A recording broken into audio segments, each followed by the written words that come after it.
교회는 하나님께 기도하는 집이죠, 그죠? 그래 함께 같이 기도하기를 원합니다. 서로 좀 이 시간 인사를 나누겠습니다. 은혜 많이 받으십시오라고 우리 서로 축복하는 그런 교제하는 시간입니다. 할렐루야. 우리 이청도요, 반갑고 은혜만 많이 받으세요. 감사해요. 1812년 나폴레옹이 러시아를 침공할 때에 한 작은 마을, 그 마을에 나폴레옹 군대가 쳐들어온다라는 소문이 들렸습니다. 그래서 자그마한 그 마을 주민들이 너무 무섭고 두려웠어요. 근데 자신들을 지켜줘야 할 군대는, 아군은 저 멀리 있어요. 너무나 멀리 있어요. 근데 나폴레옹 군대는 점점 자기 마을로 다가오고 있습니다. 그래서 이 소문을 듣고 마을 주민들은 한 자리에 모여서 하나님께 기도합니다. 하나님 지켜주세요. 구원해 주세요. 도와주세요라고. 근데 우리를 도와줄, 보호해줄 우리나라 군대는 아직도 저 멀리 있는 거예요. 근데 나폴레옹 군대는 점점 다가오고 있었어요. 근데 이들이 기도하는 중에 말 발굽 소리가 점점 그 마을로 다가오고 있었어요. 근데 그들이 말 탄 그런 군인들이 도착했는데 보니까 자기들을 지켜주는 자기 나라 군대였어요. 할렐루야. 그래서 이 마을 사람들은 우리의 기도가 응답되었다. 그래서 하나님이 이 말 탄 군대를 우리에게 보냈다. 그들은 이 마을이 위기에 있는 것을 알고 황제가 이들을 지키기 위해서 그 앞에서 선봉대를 먼저 여기 말을 타고 보냈던 거예요. 그래서 이 얘기를 들은 나폴레옹 군대는 이 작은 말을 비켜서 다른 방향으로 진격해 갔다고 합니다. 그래서 이 마을 주민들은 하나님께서 말탄 자들을 보냈다라고 이렇게 믿었답니다. 자, 오늘 성경에는 말탄 자가 나타납니다. 그리고 이 말탄 자가 이스라엘 백성들에게 회복과 축복을 약속하고 있습니다. 이것을 환상으로 보여주고 있어요. 오늘 우리가 읽은 스가랴서, 이 스가랴서는 총 14장으로 되어져 있습니다. 이 스가랴서가 차지하는 신구약 성경 구속사에 있어서 중요한 위치를 차지하고 있습니다. 스가랴서 이후, 학개, 스가랴, 말라기서는 여러분 시점, 그러니까 한 시대에 함께 활동했던, 그리고 학개, 스가랴, 말라기는 구약의 마지막 시대를 중심으로 해서 이제 앞으로 400년 동안은 중간기 시대라 그럽니다. 교회 역사 가운데에. 근데 사실은 이 중간기 400년은 어둠의 시대, 흑암의 시대라고, 암흑기라고들 그렇게 말합니다. 왜냐하면 이제 이 400년 동안에는 하나님 어떤 선지자도 어떤 계시의 말씀도 주시지 않습니다. 그리고 400년 후에 등장하는 것이 바로 엘리야, 세례 요한이 등장합니다. 이 세례 요한이 등장한다는 걸 너희들이 깨어서 회개하면서 기다리라라고 했던 게 바로 구약의 마지막 성경이었던, 지난주에 보았던 말라기서입니다. 1장, 2장, 3장, 4장으로 되어져 있습니다. 그리고 학개서는 예배 회복과 교회 생활의 회복, 그 회복을 중심으로 해서 1장, 2장으로 전해졌던 게 학개서입니다. 이 세 장 가운데 중심 성경이 바로 스가랴서예요. 그래서 이 스가랴서는 14장으로 구성되어져 있는데 그 핵심 주제가 세 가지를 담고 있습니다. 먼저 전반 1장에서 6장까지 내용은 성전 재건에 관한 메시지를 전달하고 있어요. 단순히 어떤 교회당을 건축하는 얘기가 아니에요. 이건 이스라엘 사회의 핵심 센터를 회복하는 일이고, 이들의 예배를, 하나님과의 관계를 회복하는 일이고, 이들이 그동안 돌 하나도 돌 위에 남지 않고 무너졌던 그들의 자존심이고 신앙 중심이고 이스라엘 사회의 센터가 무너진 것에 대한 민족성 회복과 자존감 회복, 이런 게 담겨져 있는 상징물로서 성전 재건, 이 부분에 대한 주제를 던지고 있어요. 그 다음에 7장에서 8장 두 번째 주제는 이스라엘의 회복입니다. 공동체를 회복하고 그들의 비전을 회복하고 또 그들의 여러 문화, 기독교 문화, 유대 사회의 문화를 회복하는 총체적 회복의 메시지를 담고 있습니다. 그리고 마지막 세 번째 주제는 9장에서 14장까지 긴 장에서 전하고자 하는 메시지가 있는데, 그 주제가 뭐냐 하면요, 오시는 메시아에 대한 약속과 기다림의 비전을 전하고 있어요.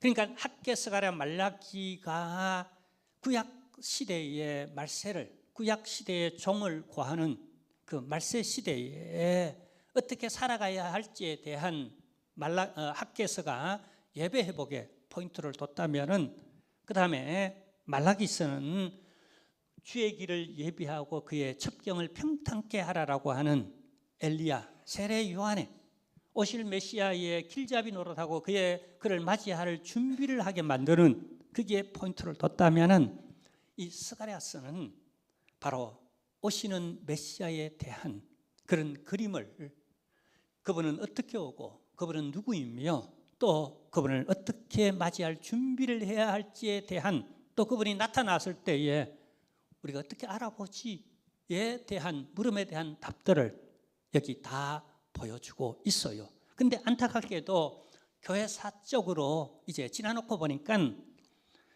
이들은 정말로 이 스가랴서, 학개, 스가랴, 말라기서를 정말로 가슴에 담고 이들이 메시아를 기다렸었어야 했었어요.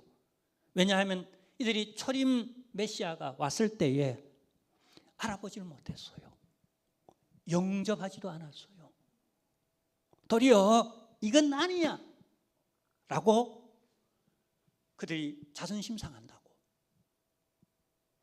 우리의 오히려 축복하는 자가 아니라 우리에게 부담을 주고 우리의 기독권을 빼앗아가는 약탈자로서 어떻게 예수 그리스도를 바라봤다는 거예요. 그래서 예수님을 버렸는데 완전하게 버렸어요. 그 십자가 처형이었어요. 가장 잔인하게 버렸어요. 아주 싹둑 잘라 아주 냉정하게 버려버렸어요. 그러니까 이 400년 동안 이들은 학개, 스가랴, 말라기가 전하는 이 종말의 시대에 어떻게 400년을 보내고 400년 후에 오실 그의 길을 예비했던, 그의 첩경을 평탄하게 만들었던 세례 요한에 대한 이미지도 이들이 굴곡되어져 있었고, 더더군다나 예수 그리스도에 대한 메시아관이 아주 이질어져 있다는 거예요. 아니 저 나사렛 출신이 무슨 우리의 메시아야. 너무 자존심 상해. 그 출신, 배경, 백그라운드, 목수의 아들 마리아의 아들이라니 이게 그냥 무슨 얘기야. 혼전의 아기를 낳고 이게 무슨 이런 출생이 있어. 그게 우리의 메시아라니 도저히 상상할 수 없어요. 저치가 하나님의 아들, 우리의 메시아라니, 우리를 구원할 그리스도라니 이게 자존심 상해. 안 되겠어. 그는 목수였습니다. 가방끈이 짧아도 너무 짧았어요. 어떤 배경도 없어요. 그럴듯한 그런 모습도 없어요. 풍채도 모양도. 적어도 이런 참 이렇게 신적 존재라면 어떤 우상화될 만큼 뭔가 믿을만 해야지. 눈에 보암직도 해야지. 눈꽃만큼도 보암직하지를 않아. 당시 로마 사회는 능률의 사회입니다. 능률의 사회인데 이 마가복음을 마가복음을 통하여서 이렇게 로마인들에게 복음을 전하는 거 보면 능력 사회예요. 능력의 예수 그리스도를 보여주고자 그렇게 노력하는데 사실은 도살장에 끌려가는 어린 양처럼 두들겨 패면 맞고 오른뺨을 치면 왼뺨을 돌려대고 이걸 빼앗아가면 속옷까지 빼앗아 주고 말이지. 그냥 욕하면 욕을 다 받고 등등 메시아의 이미지가 그들이 생각했던 것과는 너무나 멀었어요. 왜 이렇게 멀어졌을까요?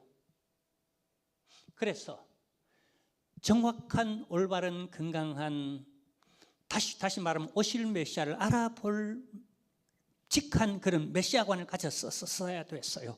이게 스가랴서였다는 거예요. 그 이전에 학계가 필요했고 올바른 교회관, 올바른 예배관, 그건 주님과의 하나님과의 관계죠. 그리고 말라기를 통하여서 여러 징조들, 메시아가 오시는 징조들 예비하는, 길을 평탄케 하는, 믿을만하게 예수 그리스도를 소개하는, 그분을 기다리는.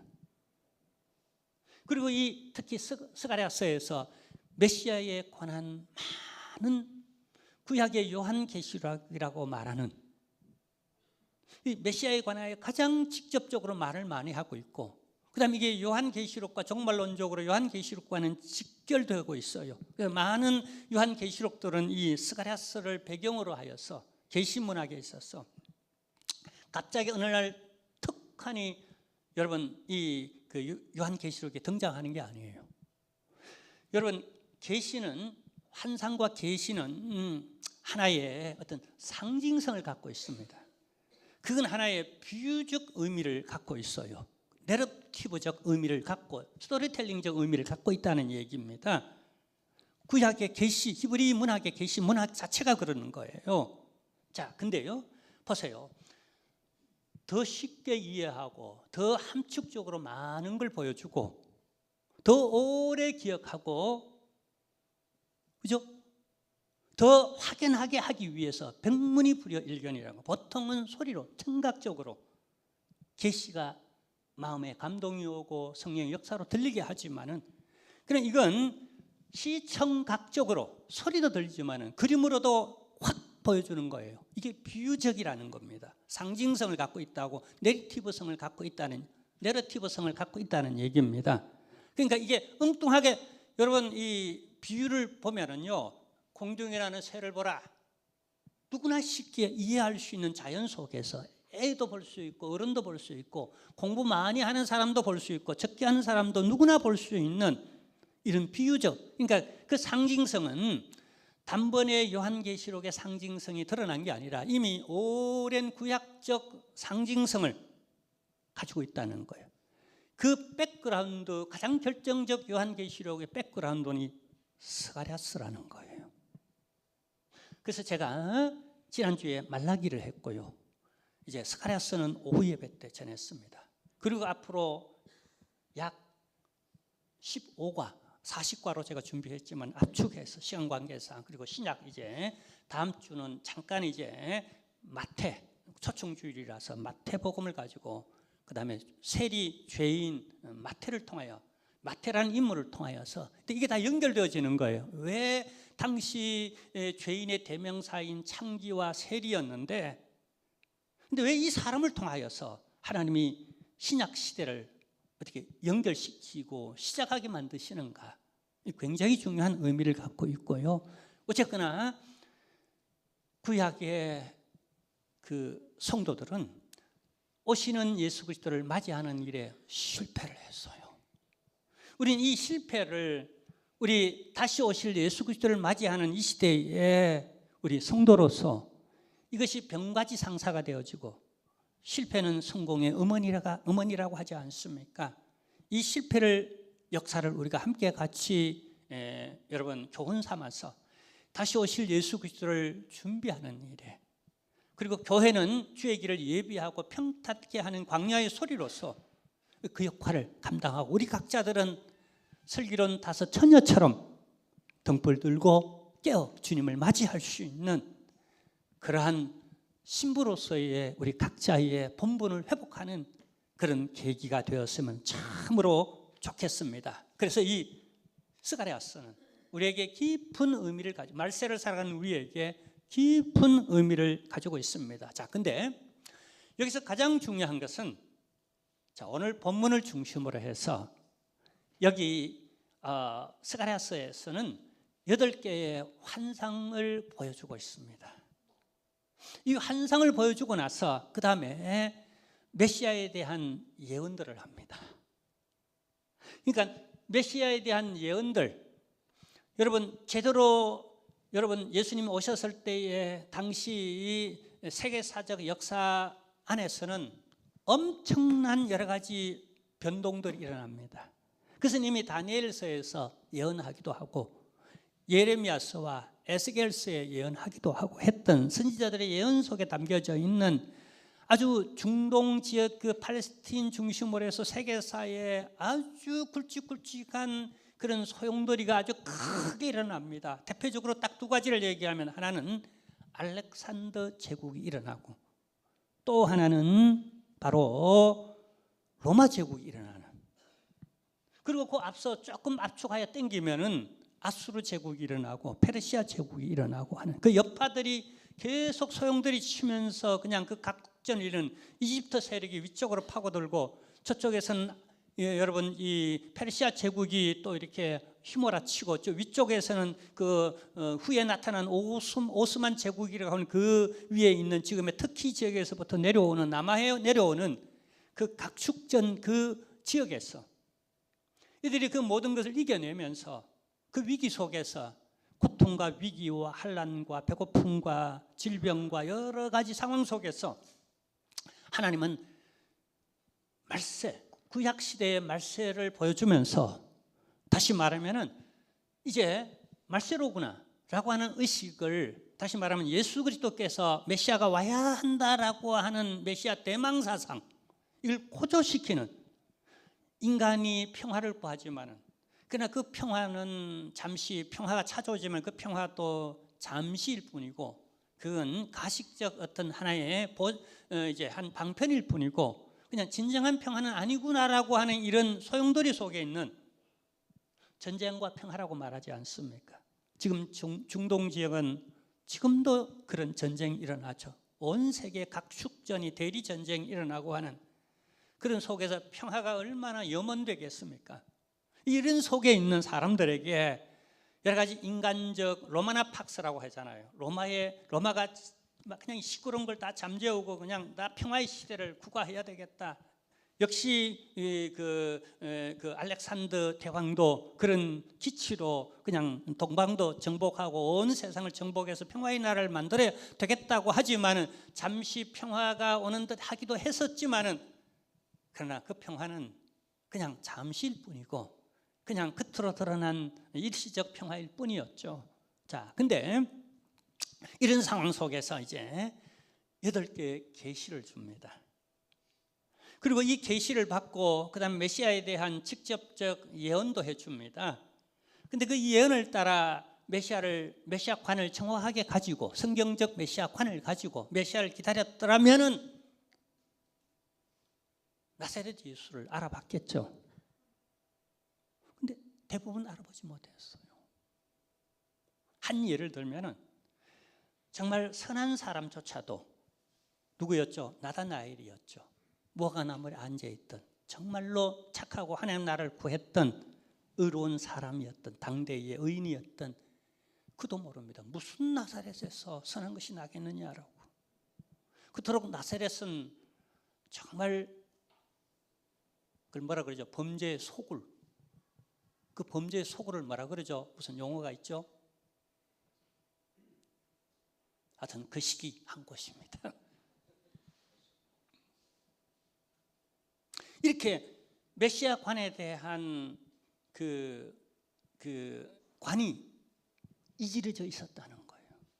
그 이지러져 있는 영혼, 그 심상 가운데에 비춰지는 예수 그리스도는 하잘 것 없고 천박하고 오히려 내가 하나님의 아들이라고 그가 말할수록 더 반발감이 생겨나는 이런 메시아관. 이 잘못된 지식을 아는 듯 했지만 성경 박사라고들 했지만 실상은 메시아조차 알아보지 못하는 어두운 속에 영적으로 있었다는 거예요. 그래서 우리가 다시 오실 예수 그리스도를 이 시대의 마지막 그야말로 종말 시대를 살아가는 저와 여러분들에게 있어서 이건 큰 교훈이 되어지고, 우리는 성경을 통하여서 우리 제대로 된 메시아관을, 우리가 다시 이지러진 메시아관을 다시 성령 안에서, 말씀 안에서 고쳐, 그죠? 새롭게 되어지고, 우리는 올바른 성경적 말세관을 가지고 종말론적으로 예수 그리스도. 근데 참 안타까운 것은 종말론 자칫 잘못 얘기하면 현대인들에게는 이게 부정적이라는 겁니다. 그래서 요한계시록을 가지고 쉽게 여러분 설교를 못하는 많은 분들이 있습니다. 그 이유가 뭐겠어요? 오히려 어떤 예전에 그 다미 선교회 같은 게 있죠, 그죠? 시한부 종말론 이런 것들로 사단이 꽉 죄를 뿌려놨어요. 아주 새까만 먹물을 그냥 꽉 그냥 칠해놨어요. 정말 안타깝습니다. 그럼 분명한 것은 심판은 있습니다. 그리고 예수 그리스도는 푸른간에 그날과 그 시는 알지 못하지만 다시 오십니다. 그리고 분명한 것은 오늘날 교회들이 깨어 있어야 됩니다. 저 여러분은 슬기로운 다섯 처녀처럼 깨어서 등불 들고 신랑 되신 예수 그리스도께서 오신다라고 천사장들의 나팔 소리가 불릴 때에 그분의 신부로서 깨어 그분을 맞이할 수 있는 그런 성도 되어지시기를, 지혜로운 교회, 지혜로운 성도 되시기를 주님의 이름으로 축원합니다. 자, 오늘 본문 내용은 그 8가지 환상 가운데의 첫 번째 환상입니다.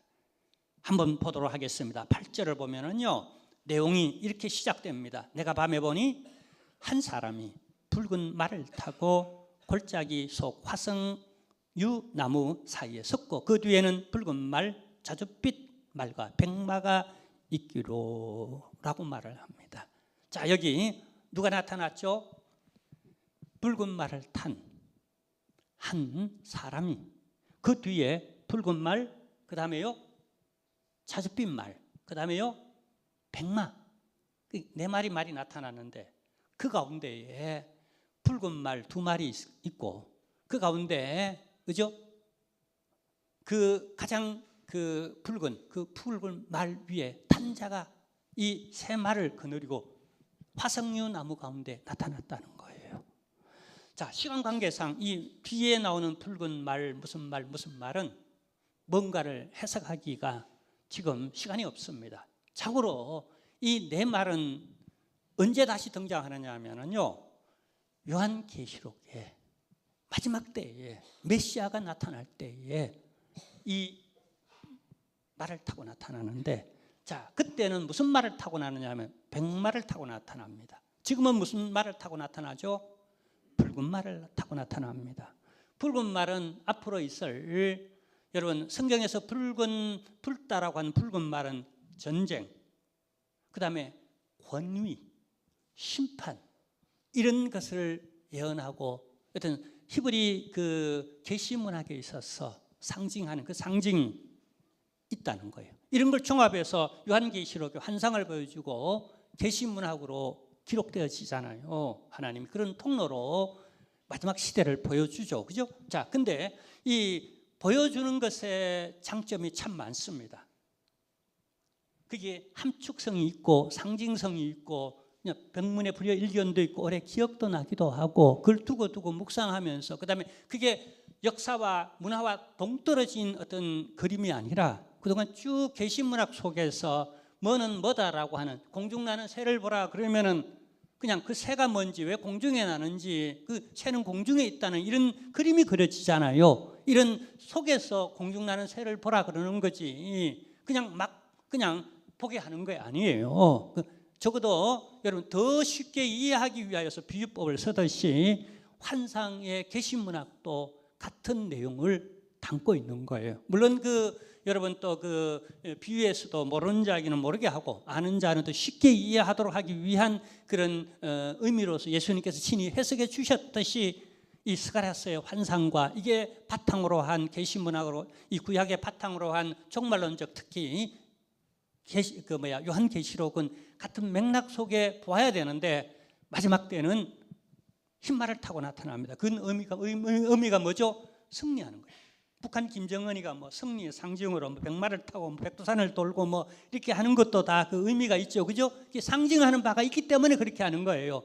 예수 그리스도께서 백마를 타고 마지막 이 요한계시록 시대에, 이 종말의 시대에 재림하실 때 나타나시고 초림하실 때의 모습들은, 보여준 모습이 이 백마도 그늘이고 잦은빛 말도 그리고 붉은 말도 그늘이고 또 하나의 가장 붉은 아주 금강한 말, 그 말을 탄 자가 나타났다는 거예요. 자, 먼저 이 계시에서 가장 중요한 건 이 말 탄 자가 누구인가에 대한 해석입니다. 그건 스가랴서에 몇 가지로 해석합니다. 첫째, 이 스가랴서 오늘 본문에도 나오지만은 묻습니다. 도대체 이 환상이 뭡니까? 이 그림이 뭡니까? 라고 묻습니다. 자, 묻는데 여기 먼저 이 말 탄 자를 해석하기를 하나님의 천사라고 해석을 합니다. 자, 근데 이 천사가 단순한 천사가 아니라 이 나머지 이렇게 말들이 온 세상을 두루 빠르게 다니면서 관할하며 관찰하며 이렇게 정보를 얻고 상태를 파악하고 하고 와서 보고를 하는데, 누구에게 보고를 하죠? 말 탄 자에게 보고를 합니다. 그러니까 이 말 탄 자에 대한 보고는 곧바로 하나님에 대한 보고였다는 거예요. 그러니까 이걸 성경 신학자들, 특히 복음주의 성경 신학자들은 어떻게 이 말 탄 자를 해석하냐면 구약의 예수 그리스도의 모형이다라고 이렇게 해석합니다.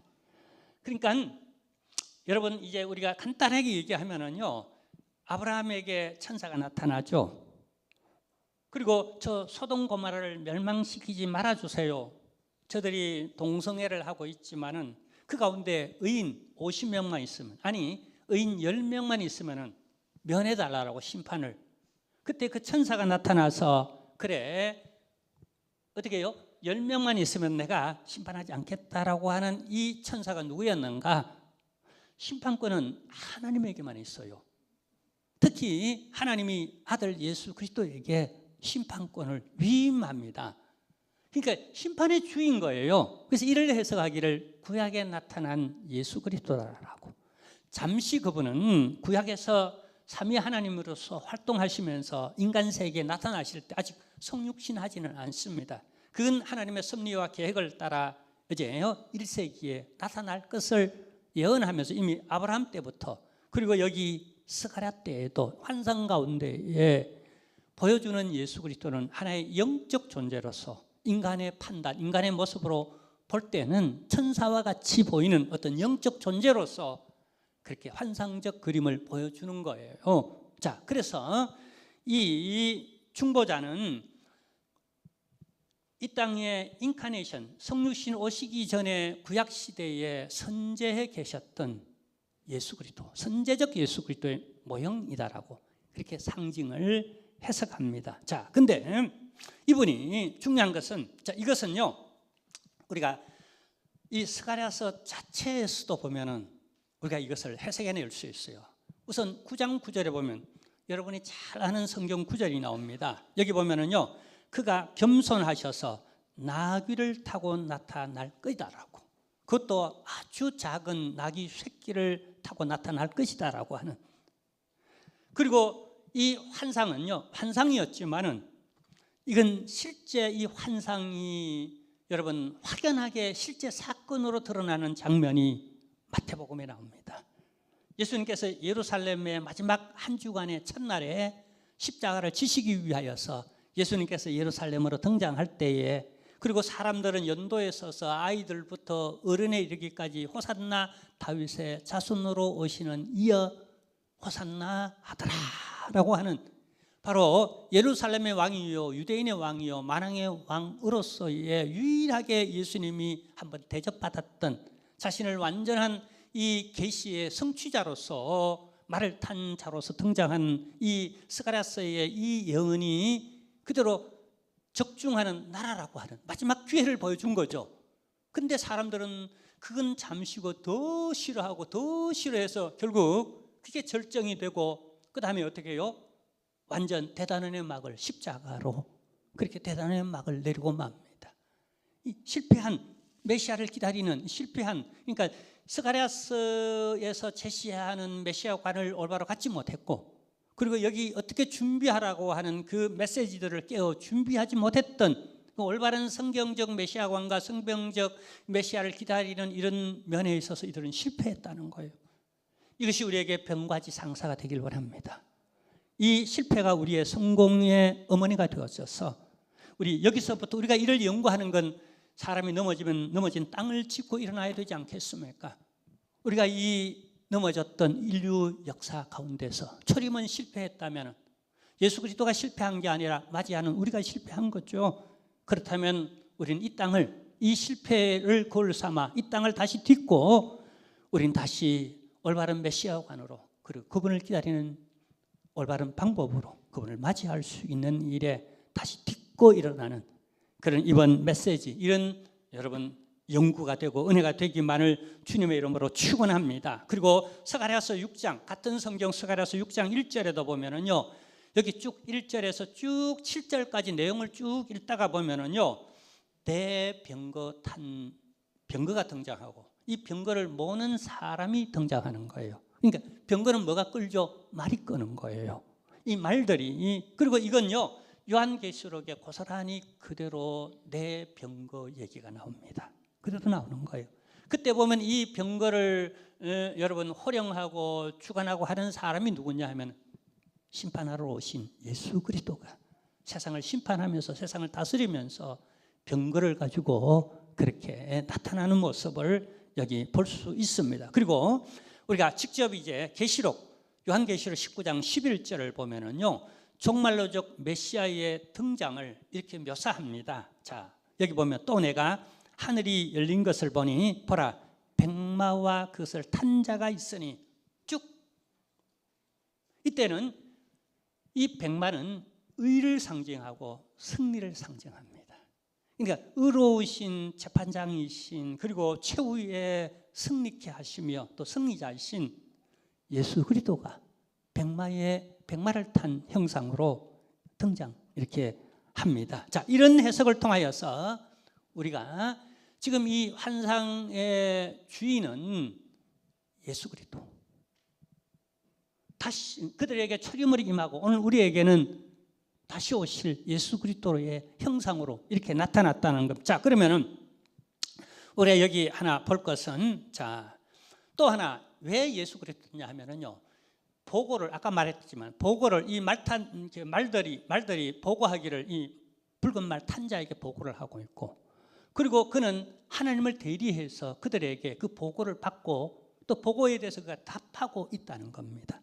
더 나가면은 이 보고와 백성들을 살펴보고 온 이 말들의, 그 천사들의, 사자들의 보고와 그리고 하나님 사이에 중재를 합니다. 중보자 역할을 합니다. 오늘 본문 속에 쭉 이 환상, 첫 번째 환상에 보면은 주 내용, 첫 번째 환상의 주 내용은요, 이 말탄 자가 중재하는, 중보하는 모습을 드러냅니다.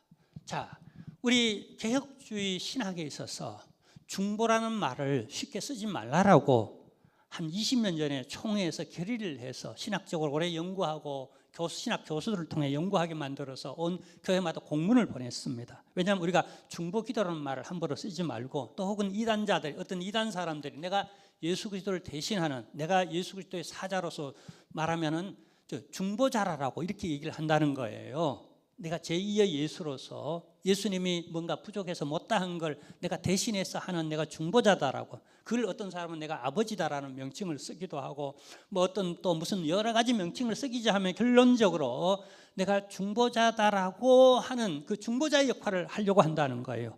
그게 교황이든 혹은 천주교의 사제든 간에 우리는 유일한 우리의 중보자는 예수 그리스도, 이분밖에 없다라고 신학적으로 정리를 해놨습니다.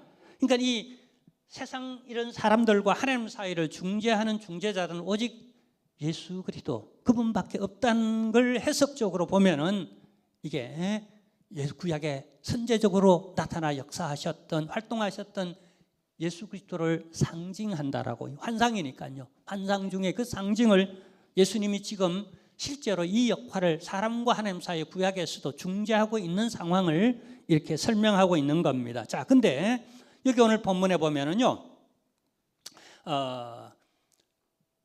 이 중재자가 지금 서 있는 위치가 어디냐는 거예요. 어디 서 있죠? 화석나무 사이에, 그 그룹 숲 사이에 서 있는 거예요. 이건 뭘 말하는가? 이 화석나무는 당시 그 유대, 그 팔레스틴 그 지역에서 가장 풍성하게 숲을 이루는, 강가에 심어져서 시냇가에 심은 나무처럼 시절을 쫓아 그 잎사귀에 마르지 아니함 같으니, 그 여러분 풍성한 그걸 상징하는 나무, 그 나무를, 화석나무를 보여주는 거예요. 뭐 가시나무를 보여주는 것도 아니고 뭐 포도나무를 보여주는 것도 아니고, 화석나무의 유일한 상징적 의미가 뭐냐, 그 이미지가 풍성하다는 겁니다. 그러니까 지금 이분이 여기 서서 여러분 나타났다는 건, 이 위치에서 이런 백그라운드 속에 이렇게 나타났다는 건, 이 상징이 지금 여러분 그림 한 장을 쫙 보여주는데, 그림이 아주 새까맣게 어둡다면은 뭔가 전해지는 어떤 상징이 있죠. 근데 이게 풍성한 백그라운드를 가지고 거기 주님이 톡 나타났어요. 그럼 뭘 의미하죠? 이 환상은 그 전조가 풍성함이라는 겁니다. 자, 그래서 여기 한마디로 말하면 이 주제를 한마디로 말하면 풍성함이라고 말할 수 있다는 거예요. 자, 근데 오늘 여기 본문에 보면은요, 자, 여기 11절에 보면은요, 이 온 세상을 두루 다닌 말들이, 그러니까 그게 말탄자들이 그 그림으로는 보이지 않지만 사실 상상적으로는 말탄자들이 있다고 보면 됩니다. 근데 이 말들이 보고를 합니다. 누구에게요? 그 붉은 말을 탄 자에게 보고를 합니다. 자, 보고를 하면서 이렇게 보고합니다. 한번 볼게요. 11절인데요. 그들이 화석나무 사이에 선 여호와의 천사에게 말하되, 우리가 땅을 두루 다녀보니 온 땅에 평안하고 조용하더이다 하더라라고 보고를 합니다. 온 땅을 돌아다니는 하나님의 천사들이 있다는 거예요. 그리고 수시로 상황을 파악하고 그 상황을 보고하는 천사가 있다는 거예요. 그 보고를 받는 자가, 말탄 자가 지금 보고를 받습니다. 근데 어떻게 보고하죠? 온 세상이 평온하고 조용하더라라고 합니다. 근데 당시 역사를 보면은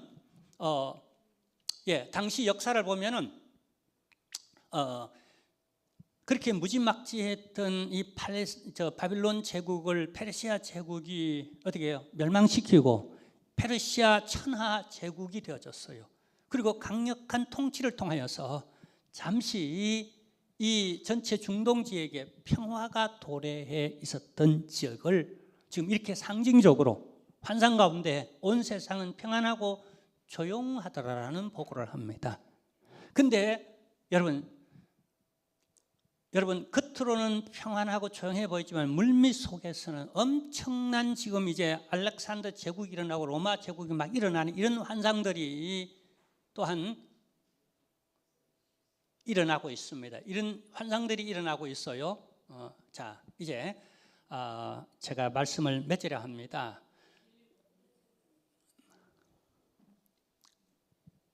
우리 잠깐 사역을 하도록 하겠습니다. 잠깐 기도하고요.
예, 이제 우리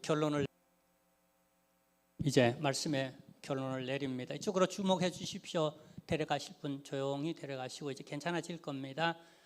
조용히 이제 모셔 나가서 또 119 불러서 병원에 가서 잠깐 좀 진단도 해보시고요.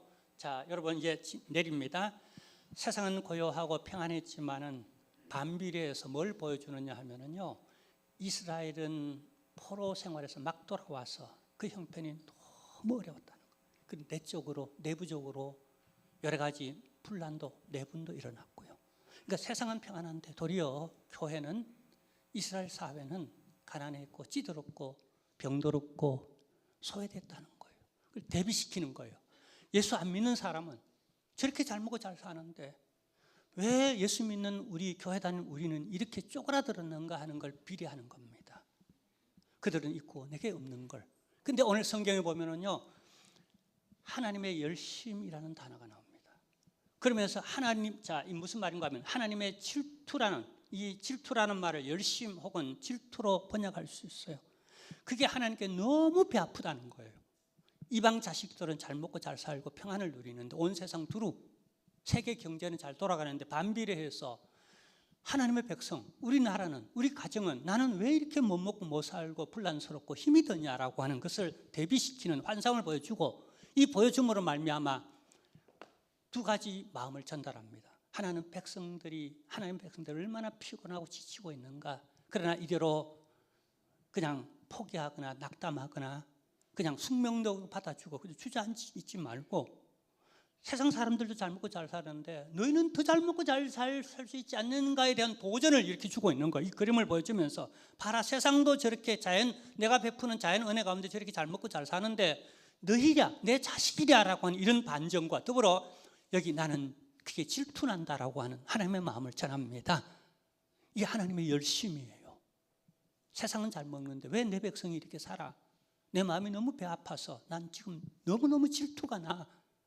이 말은 뭐죠? 하나님이 너희를 회복시킨다라고 하는, 이렇게 풍성하게 너희도 살 수 있다라고 하는 환상, 비전.